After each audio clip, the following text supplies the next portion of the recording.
Hello everyone and a very good morning to all of you. तो आज 25 जुलाई के current affairs को discuss करेंगे, उनका कॉन्टेक्स्ट डिस्कस करेंगे, साथ में मल्टीपल चॉइस क्वेश्चंस को डिस्कस करेंगे।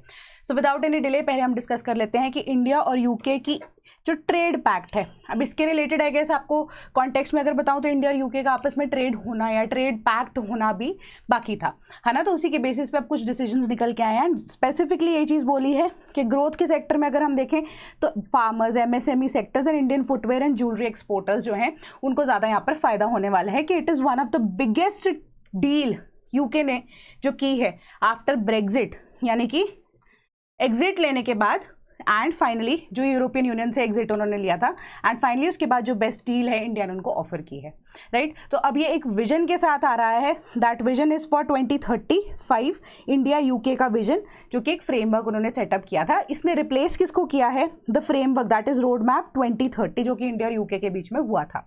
तो बेसिक आइडिया इज कि Indian clothes, food, shoes would be less costly in the UK. India भी अब जो है लेस कॉस्ट पे वहाँ पर इम्पोर्ट्स भिजवा सकेगा, यानी कि यूके इंपोर्ट करेगा, यानी कि इंडिया एक्सपोर्ट करेगा एंड यूके में इंपोर्ट किया जाएगा, उस पर भी जो ड्यूटी थी वो कम लगेगी। एंड फाइनली अगर हम ओवरऑल देखें तो इनिशियली हमारे पास 15% जो ड्यूटी लगती होती थी, अब उसको रिड्यूस करके बाय 12% यहाँ पर देखने को मिल रही हैं चीज़ें। तो फाइनली 3% इंपोर्ट ड्यूटी ही चार्ज करेगा इंडिया टू यूके। तो मेजरली आपको ये चीज़ बताई गई है यहाँ पे एंड 1 साल के बाद इसके ऊपर रिव्यू भी किया जाएगा एंड उसी के accordingly engineering, textiles and MSMEs जो है वो बेनिफिट होने वाले हैं। तो इसको हम सेटा बोल रहे हैं, ठीक है। सेटा की यहाँ पे फुल फॉर्म हमें बताई गई है कि अब comprehensive economic trade agreement between India and UK finally, है ना। तो इसी के बेसिस पे कोई भी ऐसा सेंसिटिव सेक्टर जिसकी हम बात कर रहे हैं कि with respect to food, milk industry, ये सभी को इन्होंने बीच में नहीं छेड़ा है, इंक्लूड यहाँ पर नहीं किया है। एंड मेजरली यहाँ पर क्या इंडिया डिनोट करने की कोशिश कर रहा है कि हम food security, domestic price stability and vulnerable farming communities को बचाकर ही चलेंगे। तो उनके ऊपर किसी भी तरह का यहाँ पर ट्रेड एग्रीमेंट नहीं हुआ है। वैराज जो रेडीमेड गारमेंट्स है, home textiles and carpets and handicraft जो हैं उनको एक्सपोनेंशियल ग्रोथ मिलेगी in the European market as a whole, ठीक है। तो इससे जुड़ा सवाल अब हम देख लेते हैं कि the UK will witness a reduce export tariff of 3% in India on selected goods. Second, the UK is a permanent member of the United Nation Security Council, which of the statements above is correct. तो इसका correct answer क्या है? Option number C. दोनों के दोनों यहाँ पे correct statements है। तो मैंने आपको बता दिया 15 से 12%। अब बाय 12% अगर रिड्यूस किया तो 3% ही लगेगा ऑन सिलेक्टेड आइटम्स, जिसमें हमारे पास जो डोमेस्टिक मार्केट वाली चीज़ें हैं जो कि इंपॉर्टेंट है उसके ऊपर यहाँ पर, या सेंसिटिव जो हम जोन बोल रहे हैं उसके ऊपर ज़्यादा डिस्कशन नहीं की गई है ना। एंड परमानेंट मेंबर है UK of the security council, जिनका अब सपोर्ट यानी कि वीटो पावर उनके पास एग्जिस्ट करती है। एंड ओवरऑल अगर हम देखें, इंडिया को हमेशा से ही यूके ने सपोर्ट किया है कि वो एक परमानेंट मेंबर ऑफ यूएनएससी बन सके, ठीक है। सो ओवरऑल हमारे इसका correct answer option number C बनता है। डिटेल्ड आंसर्स के लिए आप टेलीग्राम ग्रुप को ज्वाइन कर सकते हैं। Then Meghalaya high court seeks response on challenge to matrilineal Khasi lineage act. तो बेसिकली इसके अंदर ना आइडिया यही था कि अब जो हमारे पास एक्ट है खासी ऑटोनॉमस डिस्ट्रिक्ट में social custom of lineage act of 1997 के तहत, अब इसका कॉन्टेक्स्ट यही है कि जो मैट्रिलिनियल स्ट्रक्चर ऑफ खासी कम्युनिटी को प्रोड्यूस कर, मतलब यहाँ पर बचा कर रख रहा था, प्रिजर्व करने की बात कर रहा था। सो अब यहाँ पर क्या हो रहा है, खासी कम्युनिटी ना जो वो मैट्रिलिनियल है, ठीक है। शुरू से ही ऐसा चलता आ रहा है कि मदर जो है वो फैमिली को आप एक तरह से कह सकते हो, जैसे हमारे पास पैट्रिलिनियल सोसाइटी होती है कि या पेट्रियार्की जिसको हम बोलते हैं कि फादर के नाम पे ही फैमिली आगे चलती है, यहाँ पर अब मैट्रिलिनियल सोसाइटी है हमारे पास, ठीक है। या मैट्रियार्की वाली हम पॉइंट ऑफ व्यू बोलते हैं कि मदर की लीनिएज को यहाँ पे फॉलो किया जा रहा है ना। सो अब कुछ ऐसे इंडिविजुअल्स भी थे जिन्होंने ये कस्टम को, ये नॉर्म को ब्रेक करके अब क्या किया, फादर का सरनेम यूज करना शुरू कर दिया। इन दैट केस अब क्या हो गया, तो अब रिफॉर्म्स या शिफ्ट्स आ रहे थे मैट्रिलिनियल टू पैट्रिलिनियल सिस्टम। तो अब legal validity on the restrictions imposed under the act ये चैलेंज किया गया था, है ना। क्योंकि अब जो सर्टिफिकेट्स है, शेड्यूल्ड ट्राइब सर्टिफिकेट्स प्रोवाइड नहीं किए जा रहे थे उन लोगों को जिन्होंने फादर की साइड ऑप्ट की है, ठीक है। तो इसी के लिए एक पिटीशन फाइल की गई थी। तो यहाँ पे जो हाई कोर्ट है मेघालय का, उन्होंने यही चीज बोली कि ऐसी कोई चीज तो इस एक्ट के अंदर दी ही नहीं गई ना कि आप मदर की साइड ले रहे हो या फादर की साइड ऑफ द नेम ले रहे हो। वन, अगर आप एसटी हो तो आपको क्राइटेरिया के तहत यहाँ पर एसटी का सर्टिफिकेट दिया जाना चाहिए। तो ये पिटीशन जो है आप एक तरह से कह सकते हो लेटर जो है इन रिस्पॉन्स आया था टू द पिटीशन, उसको विड्रॉ कर लिया गया। सो अब इससे जुड़ा सवाल जो है वो देखते हैं। And this will be beneficial for those जिनका सोशियो ऑप्शनल होगा यूपीएससी के अंदर कि Khasi tribe is matrilineal. Second, the eldest daughter plays the central role in the custodian of the family's ancestral property and traditions. Which of the statements above is correct? तो इसका correct answer बनता है option number A 1 only. ठीक है, तो खासी ट्राइमैट्रिलिनियल है, मैंने आपको बता दिया है ना। एल्डेस्ट डॉटर नहीं, यहाँ पे जो यंगेस्ट डॉटर होती है ना, उसके ऊपर रिस्पॉन्सिबिलिटी आ जाती है अपने पेरेंट्स को संभालने की, एंड फैमिली की एंसेस्ट्रल प्रॉपर्टी एंड ट्रेडिशंस को कैरी फॉरवर्ड करने के लिए यंगेस्ट डॉटर जो है वही रिस्पॉन्सिबल होती है। उसको क्या बोलते हैं, खा खुदा नाम का एक स्पेसिफिक टाइटल या उनको दिया गया होता है, जो कि कस्टोडियन होती है फैमिली के एंसेस्ट्रल प्रॉपर्टीज एंड ट्रेडिशन। ठीक है, सो अब नेक्स्ट हमारे पास आ रहा है 24 year survey reveals that the coral cover in Lakshadweep saw 50% reduction.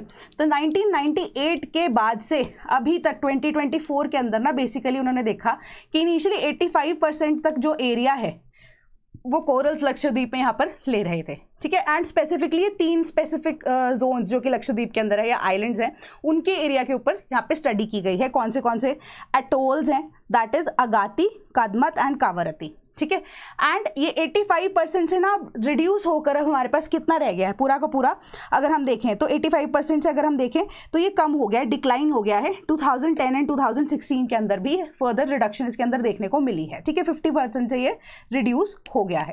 So as a result overall हम इसका रीजन क्या जान सकते हैं कि हमारे पास एल नीनो सर्दर्न ऑसिलेशन, जिसको हम एनजो बोलते हैं, इवेंट हुए 1998, 2010 एंड 2016 के अंदर। तो एनजो का एक बेसिक सा पॉइंट क्या होता है कि वाटर जो है उसकी वार्मिंग होना शुरू हो जाती है। ठीक है, बेसिकली पैसिफिक ओशन का एक फिनोमिना है, ठीक है, जिसकी वजह से वाटर की अब हीटिंग शुरू हो जाती है। हमने पिछले लेक्चर्स में ही चीज डिस्कस की थी, जूज़ैंथेले को एक्सपेल कर देता है क्या, कोरल। ठीक है, जब हमारे पास वाटर की हीटिंग इवेंचुअली होती रहती है, तो इस वजह से अगर ये लॉन्गर टर्म तक आए तो डेड हो जाता है हमारे पास जो कोरल्स होते हैं, है ना। सो अब ये ब्लीचिंग के इवेंट्स कॉन्टिन्यूसली आते रहे। ठीक है, सो एज अ रिजल्ट जो अब कोरल्स हैं उनकी पॉपुलेशन आप देख सकते हो कि ड्रास्टिकली उनके अंदर चेंजेस आए। बट एक चीज उन्होंने स्पेसिफिकली ये भी बोली कि अगर रिकवरी चाहिए ना हमें, तो उसके लिए 6 ईयर्स का एटलीस्ट मिनिमम टाइम पीरियड हमें चाहिए होगा। क्यों? क्योंकि recovery rates dramatically increase after 6 years, suggesting a critical period of bleaching free years needed for reefs to recover. कि यही कोरल रीफ्स जो है अगर 6 साल तक अनडिस्टर्ब्ड रहें, किसी भी तरह का क्लाइमेट चेंज के ऊपर या क्लाइमेट चेंज का इंपैक्ट इनके ऊपर ना पड़े, तो वो रिकवर होने के लिए मिनिमम 6 साल तो उनको लगेंगे। ये स्टडी ने यहाँ पे प्रपोज किया, एंड स्टडी का क्या नाम है यहाँ पर, ठीक है, हमारे पास publish in the journal diversity and distributions, and trend क्या था, इसका नाम क्या था, local environmental filtering and frequency of marine heating waves influence decadal trends in the coral composition. ये इसका पूरा नाम था, काफी लंबा नाम है। ठीक है, सो अब मैगजीन कौन सी थी या पब्लिश कौन से जर्नल में की गई, डाइवर्सिटी एंड डिस्ट्रीब्यूशंस, जो कि एक लॉन्ग टर्म डेटा को कलेक्ट कर रही थी प्रेडिक्टिव फ्रेमवर्क को प्रपोज करने के लिए। ये जो कोरल्स है वो वल्नरेबल है, उनको कैसे यहाँ पर प्रिजर्व किया जाना चाहिए। तो consider the following pairs: 8 degree channel Amini islands and Cannanore, 9 degree channel Minicoy and Maldives, 11 degree channel Minicoy and Lakshadweep. तो ये हमारे पास सेपरेशन के लिए या सेपरेट करती हैं कुछ डिग्री चैनल्स, यानी कि चैनल्स क्या होते हैं, वाटर के चैनल्स है यहाँ पे, कुछ सर्टेन डिग्रीज जो हैं अगर उसके अंदर वो लाई कर रहे हैं तो वो कौन से आइलैंड्स को यहाँ पर आपस में जो है डिवाइड कर रही हैं, तो वो क्या उनका करेक्टली यहाँ पर मैच्ड हैं, कौन से मैच्ड हैं, 1 है, 2 है, 3 है, या सारे के सारे इनकरेक्ट मैच्ड हैं। तो करेक्ट आंसर क्या है इसका, option number D, none of them are correctly match. क्यों? 8 डिग्री चैनल जो है हमारे पास वो लक्षद्वीप को मालदीव से यहाँ पर जो अब मिनिकॉय जो कि पार्ट ऑफ लक्षद्वीप है उसको मालदीव से अलग करता है। 9 डिग्री चैनल की बात करें तो सेपरेट कर रहा है मिनिकॉय को from the rest of the Lakshadweep islands. 10 degree channel जो है वो अंडमान आइलैंड्स को निकोबार आइलैंड से यहाँ पर जो कि अब दूसरी साइड पे आ जाते हैं, वो अब 10 डिग्री चैनल पे वहाँ पे वो लाई कर रहा है, तो उसी के अकॉर्डिंगली यहाँ पे नंबरिंग की गई है। 11 डिग्री चैनल जो है वो लक्षद्वीप को 2 पार्ट्स में डिवाइड करता है, Amini islands in the north and Cannanore islands in the south. ठीक है, Cannanore islands in the south.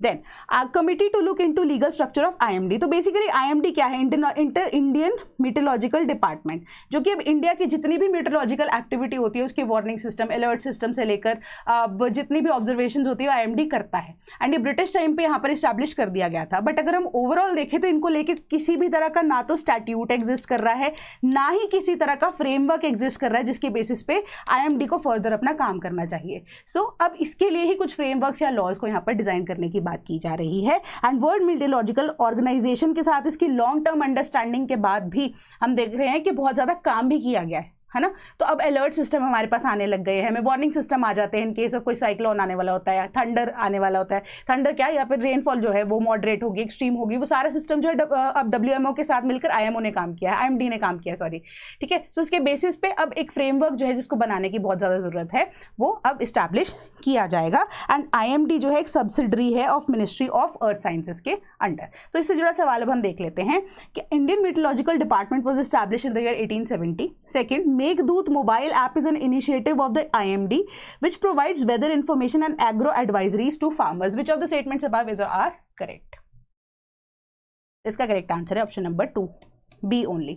1817 है, 1875 के अंदर इसको इस्टेब्लिश किया गया था। ये IMD का मैंडेट ही है जो उनकी साइड से लिया गया है। एंड स्पेसिफिकली यहाँ पे ना स्पेशलाइज्ड प्रोडक्ट्स एंड फोरकास्ट का अगर आप यहाँ पर देखोगे तो यहाँ पे मौसम, मेघदूत एग्रो, उमंग, दामिनी लाइटनिंग, ठीक है, एंड पब्लिक ऑब्जर्वेशन के लिए स्पेसिफिक आपको प्रोडक्ट्स एंड फोरकास्ट का आइडिया दिया गया है। तो मेघदूत जो है वो भी अब IMD का इनिशिएटिव है, कोलैबोरेशन की गई है, ठीक है, ICAR के साथ, ठीक है। तो आपस में क्या करते हैं, अब जिस तरह के हमें आते हैं ना नोटिफिकेशन विद रिस्पेक्ट टू कि मौसम कैसा होने वाला है आने वाले टाइम पे, if we need to stay indoors या सेफ, ठीक है। तो इन दैट सिचुएशन ऑल्सो ये अब फार्मर्स को भी एग्रीकल्चर में हेल्प करते हैं कि कब आपको क्रॉपिंग सीजन किस हिसाब से जो है चेंज करना चाहिए, किस टाइम पे मानसून का ऑनसेट है या किस टाइम पे हमें क्रॉप्स को उगाना चाहिए, या मल्टी क्रॉपिंग सिस्टम की जब हम बात कर रहे हैं। Then Shah to move notice to extend President's rule in Manipur. तो इसका कॉन्टेक्स्ट हम ऑलरेडी पहले भी डिस्कस कर चुके हैं जब हमने कुजिको एंड मेती लोगों के आपस की कॉन्फ्लिक्ट की बात की थी, ठीक है। सो जहां पर अब एक्सेस नहीं दिया जा रहा है मेटी जो कम्युनिटी के लोग हैं उनको हाईवे का, है ना, तो एक तरह से वो कट ही गए हैं। तो उसके बाद से क्या हुआ है, तो मणिपुर के अंदर हम रिपीटेडली देख रहे हैं कि अब जो उनके CM है उन्होंने भी रेजिग्नेशन दे दिया, उसके बाद से प्रेसिडेंट रूल है ना। तो अब उसी प्रेसिडेंट रूल को 6 मंथ्स के लिए फर्दर और एक्सटेंड करने की बात की जा रही है, ठीक है। तो आर्टिकल 356 जो कि इमरजेंसी के साथ डील करता है विद इन अ स्टेट, ठीक है। तो विद इन अ स्टेट यहाँ पे एक्चुअली में स्टेट की बात कर रहे हैं, स्टेट एज अ नेशन वाली स्टेट की बात नहीं कर रहे हैं। So for a period of 6 months. Then अब इससे जुड़ा सवाल हम देखते हैं कि under the President's rules the judicial powers are also transferred from high court to the supreme court of India. Second, the president can declare President's rule only if the governor reports the situation. Which of the statements above is or are correct? तो इसका correct answer है option number D, none of the above are correct. कि जो president है, provision जरूर है कि if the president on receipt of a report from the governor of a state, और अदरवाइज ये वर्ड आ गया ना कि वो खुद से भी अगर सेटिस्फाइड हैं that a situation has arisen in which the government of the state can not be carried on in accordance with the provisions of the constitution, the president may proclaim the emergency in that situation. तो हमारे पास first statement जो है वो incorrect हो जाती है, ठीक है। सेकंड स्टेटमेंट है कि वो हाई कोर्ट की भी यहाँ पे पावर्स ले सकते हैं, वो सुप्रीम कोर्ट को चली जाएगी, ऐसा कुछ नहीं होगा। The judiciary will stay as it is, ठीक है। तो आर्टिकल 356 का ही अगर हम ये प्रोवाइजो देखते हैं सब क्लॉज सी के अंदर, provided that nothing in this clause shall authorise the president to assume to himself any of the powers vested in or exercisable by the high court or to suspend in a whole or in part of the operation of any provision of this constitution relating to high court. तो high court as it is वहां पे stay करेंगे, ठीक है। No plans or intention to make changes to the preamble, क्योंकि हमने recent again ये news में भी डिस्कस किया था कि RSS के जनरल सेक्रेटरी ने एक स्टेटमेंट दी थी कि सोशलिज्म और सेक्युलर वर्ड जो ऐड किए गए थे इनको हम रिमूव करने की बात चाहते हैं वो करना। बट अभी के लिए यहाँ पर जो चेंजेस है, जो लॉ मिनिस्टर है उन्होंने ये बहुत बात बोली है कि हम इस तरह का कोई चेंज यहाँ पे प्रपोज नहीं कर रहे हैं with respect to the word socialism और सेक्युलरिज्म। देन अब सवाल इससे जुड़ा यही है, the constitution of India derives it power from constituent assembly, government of India act of 1935, the people of India, the British monarchy. Correct answer इसका क्या बनता है? Option number C. बिल्कुल सिंपल सा सवाल था ये कि कॉन्स्टिट्यूशन में प्रियम्बल जो कि प्रीफेस है, जो कि एंड ऑफ द कॉन्स्टिट्यूशन में लिखा गया था, बट वहां पे सबसे पहला वर्ड क्या आ रहा है? We the people of India. अगर पीपल ऑफ इंडिया नहीं थे तो कॉन्स्टिट्यूएंट असेंबली नहीं बनी होगी, गवर्नमेंट ऑफ इंडिया एक्ट नहीं बना होगा, ब्रिटिश मोनार्की जो है वो इंडिया में करने के आएगी अगर we the people of India नहीं थे जिनके ऊपर वो रूल कर सकते थे। तो automatically we the people of India यानी कि जो लोग हैं, जनता है, ठीक है, या पॉपुलेशन है इंडिया की with in a defined territory, वही तो रूल जो है उनके ऊपर ही तो रूल या शासन करना है। तो कॉन्स्टिट्यूशन की पावर जो कि मदर ऑफ ऑल लॉज है इन इंडिया, वो वहीं से तो पावर यहाँ पे डिराइव करेगा, ठीक है। तो करेक्ट आंसर इसका क्या बनता है? Option number C. Then centre releases new telecom policy draft. तो अब इसके तहत ना यहाँ पर 6G की बात की जा रही है कि 6G को भी अब लेकर आना है, एंड बाय द टाइम अब 2030 तक लोगों को, अब आप कह सकते हो कि सरकार ने यही चीज बोला है कि हम एक तो जॉब क्रिएशन करना चाहते हैं, ठीक है, 90% ऑफ द पॉपुलेशन 5G के अंडर आ जाए बाय 2030 एंड 100% आ जाए 4G के अंडर बाय 2030, ठीक है। एंड नेशन वाइड यहाँ पर हम क्या करना चाहते हैं, सिक्योरिटी एंड सस्टेनेबिलिटी लेकर आना चाहते हैं। एंड साथ में ही हम अपना कार्बन फुटप्रिंट यहाँ पर डिक्रीज करने की बात कर रहे हैं बाय 30%, या साइबर सिक्योरिटी भी इंक्रीज करना चाहते हैं when it comes to telecom sector. So with respect to that यहाँ पर सरकार क्या चाह रही है, काम करना चाह रही है, नए टेलीकॉम रूल्स लेकर आने की यहाँ पर बात कर रही है कि कार्बन फुटप्रिंट कैसे कम किया जाए, 6G लेके आया जा सके, AI को इंक्लूड किया जा सके, कि कैसे हम जो साइबर क्राइम्स हैं उनको रिड्यूस कर सकते हैं एज अ होल। तो ऑब्जेक्टिव्स हैं जहाँ पर ऑलरेडी काम करना कहीं पे शुरू कर दिया गया है मोबाइल नंबर वैलिडेशन सर्विसेज के ऊपर, ताकि आप वेरीफाई कर सके कि इंडिविजुअल मोबाइल को फॉर अ यूजर्स आइडेंटिटी अगर उनको देखना हो, ठीक है। तो विद रिस्पेक्ट टू दैट ये सारी चीज़ें यहाँ पर बता दी गई हैं कि बाय 150% जो लोकल मैन्युफैक्चरर्स हैं वो अब हमारी जो टेलीकॉम सेक्टर है उसमें भी हेल्प कर सके। तो यहाँ पे मेक इन इंडिया अगेन यहाँ पे भी इंक्लूड किए जाने की बात की जा रही है। सवाल क्या है आपके पास, India aims to provide 90% of the population with 5G by 2030, then department of telecommunications is the nodal agency for internet facilities in India, which of the statements above is are correct, A1 only, B2 only, C both 1 and 2, D none of the above.